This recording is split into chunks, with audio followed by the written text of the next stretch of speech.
تو اب امام کہتے ہیں کہ ہمارے سامنے متبع اطاعت کرتے رہنا، تابع رہنا، خود بخود تمہارے درجات بڑھتے چلے جائیں گے، اور ہم تمہاری مدد کریں گے تمہاری معرفت اور تمہارے ایمان میں. کہ اگر ہم سے توسل رکھو گے ہم خود بخود مدد کرتے رہیں گے. کہ جو ہم سے دور رہے گا وہ دور ہوتا ہی چلا جائے گا. کہ مولا آپ سے قریب ہونے کا راستہ کیا ہے؟ مولا نے کہا جتنا اپنے آپ کو پاکیزہ بناؤ گے. اگر پہنچا پا رہا ہوں، جتنا اپنے آپ کو پاکیزہ بناؤ گے. کہ کیوں؟ کیونکہ ہم آیت تطہیر کا مصداق ہیں. ہم آیت تطہیر کا مصداق ہیں. ہم سے قریب ہونے کے لیے پاکیزگی شرط ہے. مولا فرماتے ہیں اگر تمہارے دل کے اندر پاکیزگی نہیں ہوگی تو ہماری ولا وہاں پہ رہ نہیں سکتی. ہماری ولایت بہت پاکیزہ ہے، وہاں پہ رکھنے کے لیے پاکیزگی شرط ہے. اپنے کردار کو، اعمال کو اتنا پاک بناؤ کہ ہماری ولایت تمہارے دل میں آ جائے. جب پوچھا جناب امیر علیہ السلام سے کہا کہ مولا آپ کہتے ہیں اللہ اللہ مکان ہے، کوئی اللہ کا مکان ہے؟ کہا ہاں، مومن کا دل اللہ کا مکان ہے. اللہ مومن کے دل میں رہتا ہے، اسی لیے مومن کے دل کو مت توڑنا. جب اسے اذیت دو گے تو تم خانہ خدا کو توڑ دو گے. پتہ نہیں میں جملہ پہنچا پایا ہوں یا نہیں. عزیزان گرامی، تو اب جتنا ہو سکے قلبی لقلبکم سلم و امری لامرکم متبع. امام کے سامنے سر تسلیم خم، امام کے سامنے کوئی سوال نہیں، چاہے سمجھ میں آئے یا سمجھ میں نہ آئے. امام فرماتے ہیں کہ اگر کوئی بات ہماری سمجھ میں نہ آئے تو یہ مت کہنا میں قبول نہیں کرتا، کہنا مجھے سمجھ میں نہیں آیا، یہ حدیث مجھے سمجھ میں نہیں آ رہی ہے. یہ نہیں کہ میں قبول نہیں کرتا، کہ مجھے سمجھ میں نہیں آ رہی، تو اس کو چھوڑ دو. عزیزان گرامی آئیں ذرا میں آخری جملے کو پیش کرنا چاہتا ہوں، جس میں امام فرماتے ہیں کہ درود و سلام ہو آپ پر، صلوات اللہ علیکم، اللہ کا درود و سلام ہو، صلوات اللہ علیکم وعلی ارواحکم وعلی اجسادکم وعلی اجسامکم وعلی شاہدکم وعلی غائبکم وعلی ظاہرکم وعلی باطنکم. اب امام کتنی کیفیتیں پیش کر رہے ہیں، سید الشہداء کی کتنی کیفیتیں پیش کر رہے ہیں. کہ کسی بھی زاویے سے سید الشہداء کو دیکھو گے تو ہر زاویے سے ان پہ درود و سلام ہے.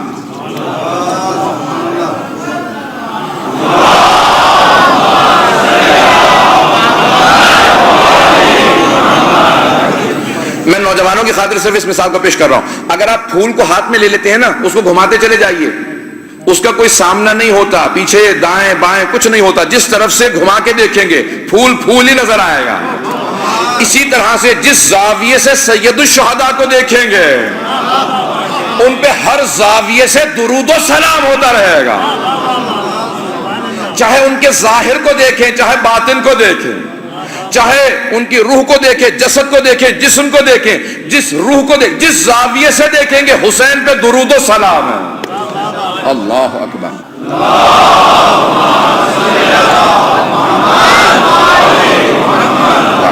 توجہ رکھیے گا میرے ساتھ عزیزان گرامی، زیادہ وقت نہیں لوں گا. اب اگر اس جملے کو سمجھا پاؤں، پہنچا پاؤں، صلوات صرف ان سے مخصوص ہے کہ ان کو درود و سلام، اللہم صلی علی محمد و علی محمد، یہی کہتے ہیں نا. اب اہل بیت علیہ السلام پیغمبر اور ان کی آل سب سے افضل ہیں. دلیل کیا ہے؟ کہ قرآن کی آیات کی تلاوت کرنے کی ضرورت ہی نہیں ہے.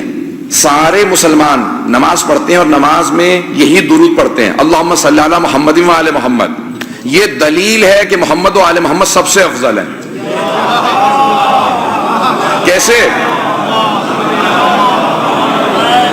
یہ درود، یہی صلوات، یہ دلیل ہے کہ اہل بیت سب سے افضل ہیں. کیوں؟ توجہ توجہ. اللہم صلی علی محمد و آل محمد، کوئی بیچ میں واسطہ نہیں ہے. آل ابراہیم نے کہا، آل عمران نے کہا، آل کسی نبی کا نام نہیں لیا گیا، کہا محمد اور آل محمد، کسی نبی کا بیچ میں نام نہیں ہے. اگر ہوتا تو وہی واسطہ ہوتے، وہ افضل ہوتے. یہاں پہ فوراً کہا اللہم صلی علی محمد و آل محمد، محمد پہ درود ہو اور ان کی آل پہ. یہ دلیل ہے، صلوات دلیل ہے کہ آل محمد سب سے افضل ہے. کوئی واسطہ نہیں ہے بیچ میں. اگر میں پہنچا پایا ہوں کہ وقت نہیں ہے کہ تفصیل میں جا سکوں. یہ صرف ہر نماز کے اندر سارے مسلمان جو درود پڑھتے ہیں اس میں الفاظ ہیں اللہم صلی علی محمد و آل محمد، کہ محمد اور ان کی آل پہ درود ہو، ان پہ صلوات ہو، ان پہ سلام ہو. کیوں؟ کیونکہ ان سے افضل اگر کوئی ہوتا تو بیچ میں اس کا واسطہ ہوتا. کسی کا واسطہ نہ آنا اس بات کی دلیل ہے کہ محمد و آل محمد سب سے افضل ہے. عزیزان گرامی، پیغمبر اسلام معراج پہ کا واقعہ آپ نے سن رکھا ہوگا، تمام شیعہ سنی علماء نے لکھا ہے، خود ابن حجر مکی نے لکھا ہے، جنہوں نے کتاب جو لکھی ہے اس کے اندر بہرحال اعتراضات یہ ہیں کہ میں نے شیعوں کے خلاف لکھی ہے، وہاں پہ لکھا اللہ بازو کا کام لیتا تو کس سے کام لے لیتا، جو کتاب ہمارے خلاف لکھی گئی اس میں لکھا ابن حجر مکی نے، اور جملہ لکھا کہ پیغمبر جب معراج پہ گئے تو جناب جبرائیل سے کہا کہ رک جاؤ ذرا میں اس فرشتے سے ملنا چاہتا ہوں، کہا یہ کون؟ کہا فرشتہ، کہا کتنے ہاتھ؟ کا 1000 ہاتھ تھے، ہر ہاتھ میں 1000 انگلیاں تھیں۔ پیغمبر کہتے ہیں میں نے آگے بڑھ کے سوال کیا کیا کرتے ہو تم؟ کہا یا رسول خدا جب بارش ہوتی ہے نا تو سارے قطرے گن لیتا ہوں، جب طوفان چلتا ہے تو سارے ریت کے ذرات کو گن لیتا ہوں، آندیاں ہوں تو پتے جب گرتے ہیں تو سارے پتے جتنے گرتے ہیں زمین پہ سب گن لیتا ہوں۔ پیغمبر نے کہا کون سی چیز ہے جو تو نہیں گن پاتا؟ کہ جب آپ کی امت آپ پر اور آپ کی آل پہ درود بھیجتی ہے تو اس کے ثواب کو میں نہیں گن پاتا۔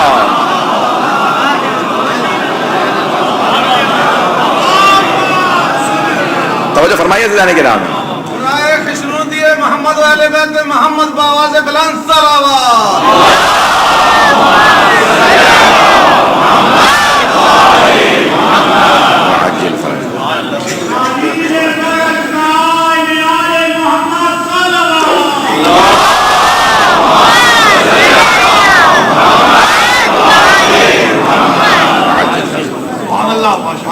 امام نے یہاں پہ ہر زاویے سے سید الشہداء پہ سلام بھیجا۔ آئیں ذرا میں ایک جملے کو پیش کر رہا ہوں، اور میرے ذہن میں بہت سے مطالب تھے لیکن مجالس 10 ہوتی ہیں، اس کے اندر جتنا انسان مطلب پیش کر سکتا ہے میں نے کوشش کی کہ زیادہ سے زیادہ مطالب پیش کروں۔ میں جناب سید الشہداء کی بارگاہ میں ملتمس ہوں کہ وہ میرے ٹوٹے پھوٹے الفاظ کو اپنی بارگاہ میں قبول فرما لیں، اور خود مولا آپ لوگوں کا یہ مجالس میں آنا قبول فرمائیں، اور آج آپ سب لوگ مولا کو اور جناب سیدہ کو آج جناب سیدہ کی پوتی سید الشہداء کی بیٹی کا پرسہ دینے کے لیے آئے ہیں۔ لیکن جملوں کو پیش کروں گا، ذرا فضائل کے آخری جملے سن لیجئے کہ آپ یہاں پہ درود و سلام ہے سید الشہداء پہ، مجمع کی توجہ میرے ساتھ رہے، اس کے بعد پھر میں مسائل پہ آ جاؤں گا کیونکہ وقت نہیں رہا۔ عزیزان گرامی، سب نے لکھا ہے، میں بھی پچھلے دنوں سن رہا تھا، کسی نے پاکستان میں ایک اعتراض کیا، کہا کہ رسول خدا شہید نہیں ہوئے، انہوں نے کہا جی ہاں اللہ نے، یہ ہمارا عقیدہ نہیں، البتہ میں پیش کر رہا ہوں کہ جو وہاں پہ پیش کیا گیا کہ رسول خدا شہید نہیں ہوئے، اللہ نے سارے انبیاء کو جو کچھ دیا وہ سب کچھ رسول خدا کو عطا کیا، بلکہ جتنا سارے انبیاء کو معجزات دیے تھے اس سے زیادہ پیغمبر اسلام کو دی، لیکن شہادت نہیں دی۔ شہادت 2 طرح کی ہوتی ہے، سری اور علنی، چھپی ہوئی شہادت اور آشکار شہادت۔ چھپی ہوئی شہادت زہر سے ہوتی ہے، آشکار شہادت تلوار سے ہوتی ہے۔ تو اللہ نے رسول خدا کو 2 نواسے دے دیے، ایک کا نام حسن، دوسرے کا نام حسین،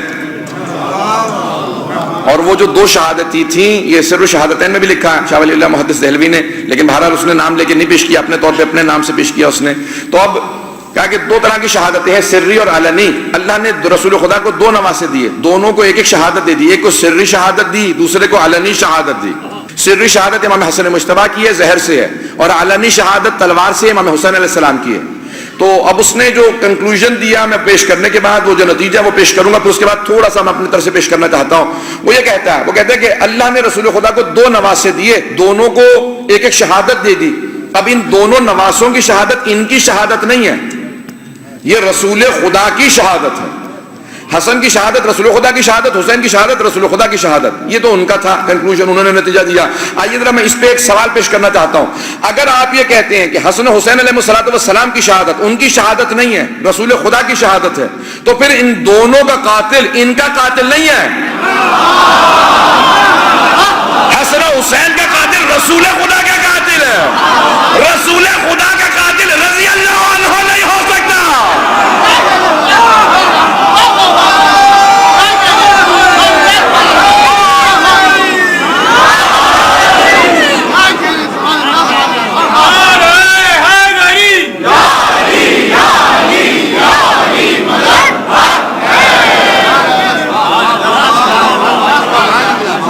کہ ان دونوں کا یہ شہادت، ان دونوں کی شہادت رسول خدا کی، تو ہم کہتے ہیں اگر ان دونوں کی شہادت رسول خدا کی شہادت ہے تو دونوں کا قاتل رسول خدا کا قاتل ہے، اور قاتل رسول خدا رضی اللہ عنہ نہیں ہو سکتا، پیغمبر کے قاتل پہ ہی لعنت ہے۔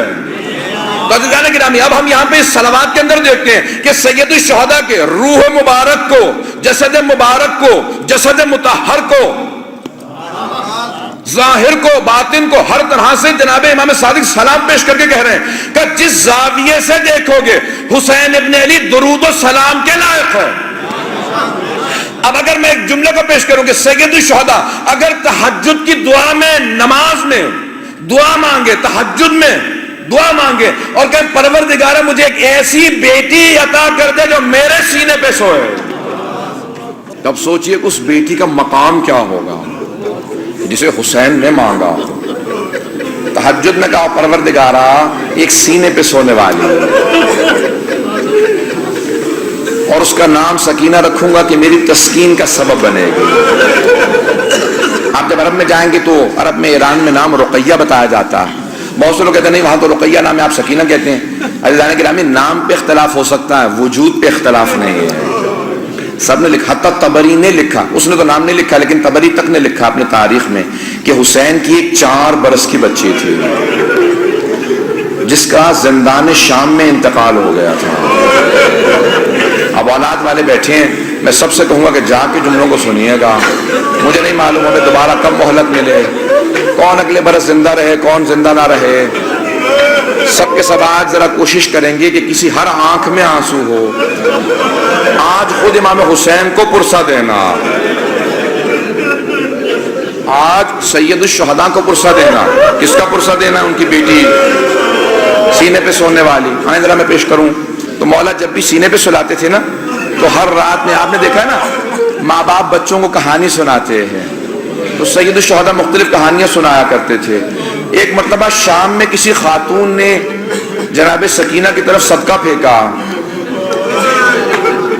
کہا بی بی یہ صدقہ ہے کھا لینا پھر میرے بچوں کے لیے دعا کر دینا۔ اب وہ حسین کی بیٹی سے جلال آ گیا، کہا تم نہیں جانتی ہم آل محمد ہیں، ہم پہ صدقہ حرام ہے۔ وہ فوراً دوڑتی ہوئی گھر گئی، کہا میں نظر کی کھجور لائی ہوں، ذرا دعا کر دینا، تمہارا چہرے پہ بڑا نور ہے۔ بچی سے کہا تم ذرا دعا کر دینا، یتیم بچوں کی دعائیں قبول ہوتی ہیں۔ تو جناب سکینہ نے کیا کیا؟ ننھے ننھے ہاتھ اٹھائے، کہا میں کھجور بعد میں کھاؤں گی، پہلے بتا دعا کیا ہے۔ اس نے کہا 3 دعائیں ہیں، میرا شوہر سفر میں گیا ہے تجارت کے لیے، دعا کرنا سلامتی سے واپس آ جائے۔ پھر دوسری دعا کہی، پھر تیسری دعا جانتے کیا کہی اس نے؟ میں سارے چھوڑ کے جا رہا ہوں مسائل۔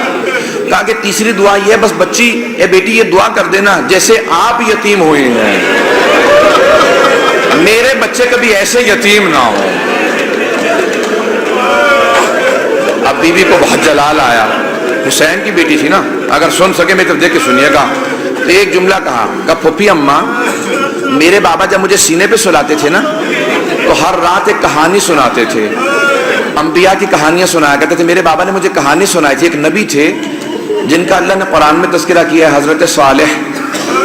حضرت صالح کی اونٹنی تھی، پھوپھی اماں میرے بابا کہتے تھے کہ ان کی امت نے اس اونٹنی کو قتل کر دیا تھا، لیکن اللہ نے اس اونٹنی کو ایک بچہ دیا تھا۔ پھوپھی اماں میرے بابا کہتے تھے کہ جب اس امت نے اونٹنی کا کوہان کاٹا نا، وہ اونٹنی مر گئی، وہ بچہ پہاڑ پہ چڑھ گیا اور اس نے رو کے سر اٹھایا اور کہا پروردگارہ اس امت پہ عذاب بھیج دے، انہوں نے میری ماں کو مار دیا۔ پھوپھی اماں میرے بابا کہتے تھے اللہ نے امت پہ عذاب نازل کر دیا تھا اس بچے کی بد دعا کی وجہ سے، اونٹنی کے بچے کی بد دعا سے۔ پھوپھی اماں میں آپ سے ایک سوال کرنا چاہتی ہوں، ابھی بھی سمجھ گئے کہ بچی کو جلال آ گیا، میرے گھر میں بھی بچیاں ہیں، بیوی کے مسائل پڑھے نہیں جاتے مجھ سے۔ بیوی کیا بات ہے؟ جناب زینب نے پوچھا بیوی کیا بات ہے؟ کہا پھوپھی اماں میں ایک سوال کرنا چاہتی ہوں، مجھے بس اتنا بتا دیں اس اونٹنی کے بچے کا مقام زیادہ تھا یا میرا مقام زیادہ ہے؟ کبھی بھی کیا بات ہے کہ پھوپھی اماں میں بد دعا کروں گی آپ آمین کہیے گا۔ پھوپھی اماں یہ جو تازیان نے مارتے میں ان کے خلاف بد دعا کرنا چاہتی ہوں۔ جناب زینب نے کہا بی بی بد دعا سے پہلے بابا کے سر کو دیکھ لینا، آپ کے بابا نے بد دعا نہیں کی۔ اب کیا کہا جناب سکینہ نے؟ اس بیوی سے، اس خاتون سے کہا اپنی کھجوریں واپس لے جا، میں ویسے دعا کر دوں گی۔ اجرکم اللہ۔ بس میں ایک اور جملے کو پیش کروں، بی بی پہ بڑے مسائل، میں سارے مسائل چھوڑتا ہوا گزر رہا ہوں، پتہ نہیں میں آج پڑھ پاؤں گا کہ نہیں پڑھ پاؤں گا، شہادت میں پوری نہیں پیش کر سکوں گا، مجھے نہیں لگتا کہ میں شہادت پڑھ پاؤں گا۔ جملے سنیں گے، جب شام غریبہ میں جناب سکینہ کو تماچے لگے نا اور بی بی بے ہوش ہو کے گر گئے، آپ نے کبھی دیکھا 3.5 برس کے بچے بے ہوش ہو جائیں؟ کبھی 3.5 برس کے بچے بے ہوش نہیں ہوتے، انہیں پتہ ہی نہیں ہوتا، نہ جانے کتنے تماچے لگے ہوں گے کہ بیوی بے ہوش ہو گئی۔ جب بے ہوش ہو گئی نا تو چاروں طرف سے بیویوں نے ماتم شروع کیا، آنسو بہنے لگے، جناب سکینہ کے چہرے پہ گرے، ہوش آ گیا۔ کچھ ہی دیر میں پانی آیا، مجھے نہیں پتا پانی کون لایا، کچھ کہتے ہیں ہور کی بیوہ تھی وہ لے کے آئیں، کون لایا مجھے نہیں معلوم، تاریخ سے میرے نزدیک ثابت نہیں، لیکن یہ پتا پانی آیا۔ جب پانی آیا نا تو جناب سکینہ کو سب سے پہلے پانی پیش کیا گیا، ایک کوزے میں ڈال کے کہا بی بی آپ پانی پی لو۔ تو جناب سکینہ نے ایک سوال کیا کہ پھوپھی اماں آپ نے سب سے پہلے پانی مجھے کیوں دیا؟ کہا بی بی آپ سب سے چھوٹی ہیں، آپ کیونکہ سب سے چھوٹی ہیں اس لیے آپ کو پانی پیش کیا۔ اب ایک مرتبہ بی بی سکینہ نے کوزہ ہاتھ میں لیا، مقتل میں اتر گئیں۔ جناب رباب نے آواز دی، جناب زینب نے کہا بیٹی کہاں جا رہی ہو؟ کہا پھوپھی اماں آپ نے کہا کیونکہ میں سب سے چھوٹی ہوں، لیکن مجھ سے چھوٹا میرا بھیا علی اصغر ہے، میں پہلے اصغر کو پانی دوں گی۔ اجرکم اللہ، اجرکم اللہ۔ بس بھائی اب شاید آپ برداشت نہ کر سکیں، اس کے بعد میں دعا نہیں کرا پاؤں گا۔ جب راستے میں چل رہے تھے نا، امام سجاد کہتے ہیں میری بہن کے سوالوں نے مجھے بہت رلایا۔ جب حلب کے قریب ایک مرتبہ رسیاں کھولی نا بیویوں کی، تو جناب سکینہ آپ نے دیکھا یتیم بچوں کو بہت شوق ہوتا ہے کوئی سینے سے لگائے، کوئی پیار کرے، خصوصاً اگر کوئی حسین کے پیار کی عادی ہو۔ تو جیسے بیوی کی رسیاں کھولی نا، دوڑتی ہوئی گئی امام سجاد کے گلے میں باہیں ڈال دی۔ جیسے بیوی نے باہیں ڈالی نا اپنے بھائی کے گلے میں، تو امام سجاد نے کہا آہ۔ جب آہ سنی نا، کہا بھیا کیا بات ہے، آہ کیوں کر رہے ہیں؟ کہا بی بی مجھے دھوپ میں بٹھائے رکھتے ہیں، میری زنجیریں گرم ہو جاتی ہیں، جب کوئی ہلاتا ہے نا تو میری کھال اترنے لگتی ہے۔ اب جب بی بی کو پانی ملا، بی بی نے مولا کے زنجیروں پہ ڈالنا شروع کر دیا۔ کہا بی بی کیا کر رہی ہے؟ کہا بھیا آپ ہی نے تو کہا تھا زنجیریں گرم ہیں، میں زنجیروں کو ٹھنڈا کر رہی ہوں۔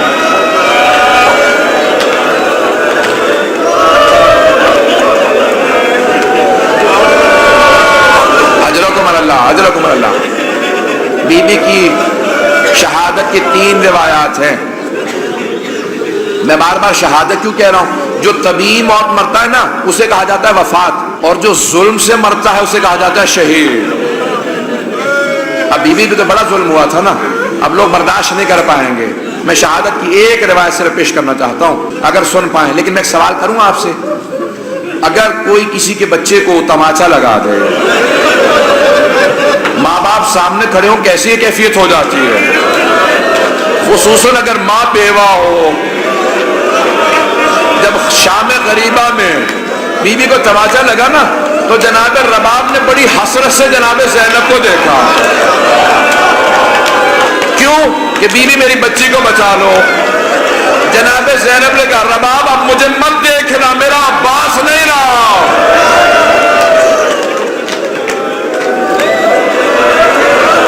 بس بھائی میں نے تمام کر دیا، میں تمام کر رہا ہوں، 5 سے 7 منٹ کی زحمت دوں گا آپ کو، بس بھائی سن لیجئے بی بی کی۔ میں شہادت کی 3 روایات ہیں، تینوں نہیں پیش کروں گا، میں یہاں پہ رو کے جملے کو پیش کروں نا۔ اب سے تقریباً 100 برس پہلے سید محسن الامین العاملی نے اعیان الشیعہ میں لکھا، سید ابراہیم دمشقی بہت بڑے عالم دین تھے، ان کی 3 یا صرف 4 بیٹیاں ہی بیٹیاں تھیں، 68 برس کے تھے، 70 سے 2 کم۔ ان کی بڑی بیٹی نے کہا کہ بابا میں نے رات خواب میں دیکھا ہے بی بی سکینہ آئی ہے، کہتی میری قبر میں پانی آ گیا، اپنے بابا سے کہو کہ میری قبر سے پانی نکال دیں۔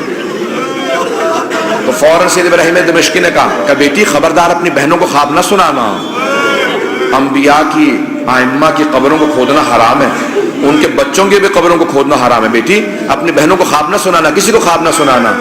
دوسرے دن دوسری بیٹی نے کہا بابا میں نے اس طرح سے خواب دیکھا ہے، ایک چھوٹی سی بچی ہے، وہ میرے خواب میں کہہ رہی تھی اپنے بابا سے کہوں میری قبر میں پانی آ گیا، میری قبر کو تعمیر کی ضرورت ہے۔ کہا بیٹی اپنا خواب کسی کو مت سنانا۔ تیسرے دن تیسری بیٹی نے خواب میں دیکھا، یہاں تک کہ خود سید ابراہیم دمشقی کہتے ہیں میں نے خود خواب میں دیکھا، ایک بچی نے کہا کہ سید میں نے تیری بیٹیوں کے ذریعے پیغام بھجوایا تھا، تو نے ان کی بات کو نہیں مانا، میری قبر کی تعمیر کروا دے۔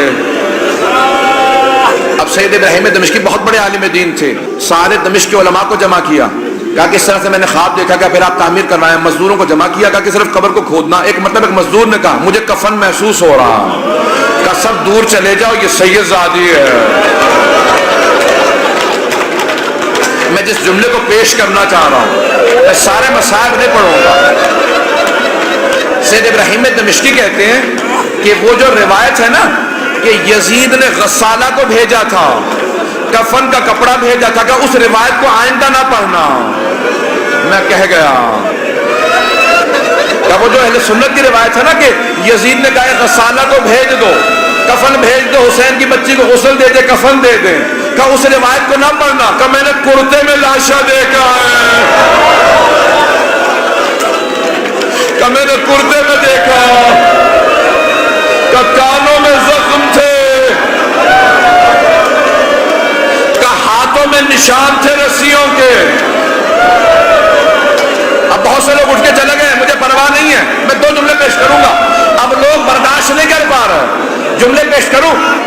آیت اللہ اشتہاردی نے جو جملے لکھے ہیں، کہا ایک مرتبہ شام کے زندان میں بہت تاریکی تھی، رات کو جناب سکینہ نے خواب دیکھا، خواب میں اپنے بابا حسین کو دیکھا، ایک رو کے جملہ کہا بابا اب مجھے چھوڑ کے مت جانا، بابا شمر نے مجھے بڑے تماچے مارے، بابا میں مسلسل چچا عباس کو پکارتی رہی، میں نے بہت کہا امو میری مدد کو، بابا مجھے ساتھ لے جاؤ میں جینا نہیں چاہتی۔ اتنے میں بی بی کی آنکھ کھل گئی، فوراً آواز دی کہ اماں میرے بابا بھی یہیں کھڑے تھے، کہاں ہے میرے بابا مجھے لینے آئے تھے۔ سوگنامہ محمد میں آیت اللہ اشتہاردی کہتے ہیں ساری بیویاں رونے لگی، جب بی بی نے اپنا خواب سنا ہے نا سب بیویاں بلند آواز سے رونے لگی۔ کہ ایک مرتبہ یزید نے آواز سنی، اٹھ گیا، کہ کیا بات ہے یہ کیوں رو رہی ہیں، مجھے آرام کیوں نہیں کرنے دے رہی؟ کہ ایک بچی ہے بار بار کہتی مجھے اپنے بابا کے پاس جانا ہے۔ کہ کون ہے اس کا باپ؟ کہ وہ حسین کی بیٹی ہے۔ کہ جاؤ حسین کا سر دے دو۔ ایک تشت میں سر سید الشہداء کو رکھا، اس پہ ایک کپڑا ڈالا، جب تشت لائے ساتھ میں ایک مشل تھی، ایک چراغ تھا، بی بی نے ایک مرتبہ مشل کو ایک مرتبہ اس تشت کو آتے دیکھا، بی بی نے کہا مجھے کھانا نہیں چاہیے، مجھے کوئی پیاس نہیں، بھوک نہیں ہے، مجھے بابا کے پاس جانا۔ اس نے تشت سے کپڑا ہٹایا، بی بی نے بابا کے سر کو دیکھا، کہا بابا جب خیمے سے گئے تھے آپ کی رگیں کٹی ہوئی نہیں تھی، بابا میری محبت کا واسطہ میرے پاس آ جاؤ۔ ایک مرتبہ تشت سے سر اٹھا، بی بی نے آغوش میں لیا، اپنے گال کو امام حسین کے رخسار پہ رکھا، کہ بابا مجھے لے جاؤ، میں زندان میں نہیں رہنا چاہتی۔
ظلموا أي منقلب ينقلبون.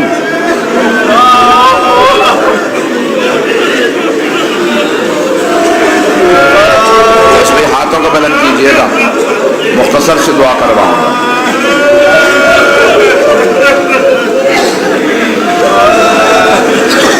آج جن خاندانوں نے نیاز دی ہے مولا ان کی نیاز یہ قبول فرما. پنجوانی فیملی، نورانی فیملی، بندہ خدا کی پروردگارہ.